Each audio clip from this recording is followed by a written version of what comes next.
చెంగూర్ బాబా వీడు ఉత్తరాఖండ్లో 4000 మంది హిందూ అమ్మాయిలని మత మార్పిడి చేశాడంటే వీడు ఎంత పెద్ద ర్యాకెట్ నడిపాడు మీరు అర్థం చేసుకోండి.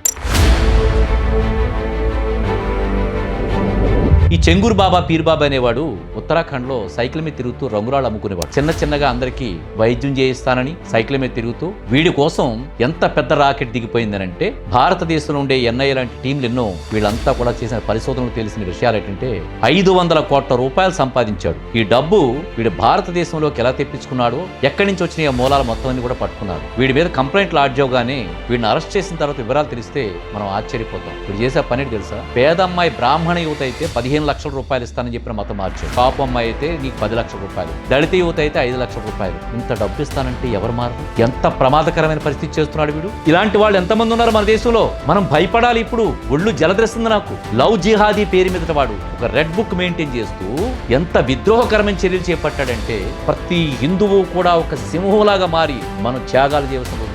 ఎవరైతే మీరు లౌకికవాదం సెక్యులరిజం అంటున్నారో క్రైస్తవులు ముస్లిమ్స్ కూడా కళ్ళు తెరవండి. రేపు మీ కూతురుకు పడుతుందా దశి? మీరు అర్థం చేసుకోవట్లేదు. హిందువుల యొక్క అమ్మాయిలను ట్రాప్ చేయండి, వాళ్ళని తీసుకెళ్ళిపోండి, హింసలు పెట్టండి, బాధలు పెట్టండి, చంపేయండి అని చెప్తున్నాడు వాడు. రక్తం మరగట్లే, నాకు నిద్ర పట్టట్లేదు. ఎన్నాళ్ళు ఇలా మౌనంగా ఉంటారు మీరు? చట్టాన్ని గౌరవిస్తున్నాం మనం. ప్రతి మతం వాడు నరేంద్ర మోడీ గారి స్ఫూర్తితో ప్రతి క్రైస్తవుడు, ప్రతి ముస్లిము, ప్రతి హిందువు ఆనందంగా బ్రతుకుతున్నాడు. ఈ ఆనందం నాశనం అయిపోయే రోజులు దగ్గరలో ఉన్నాయి. దయచేసి అర్థం చేసుకోండి. ఇలాంటి పీర్ బాబాలు ఎంతమంది ఉన్నారు గుర్తించాలి. ఎవడు అనుమానాస్పదం తిరుగుతున్నా గుర్తించాలి. పోలీసులు కంప్లైంట్ ఇవ్వాలి. తొందరగా నిద్ర మేలుకోండి. మీకు అంబాల్సిన అవసరం.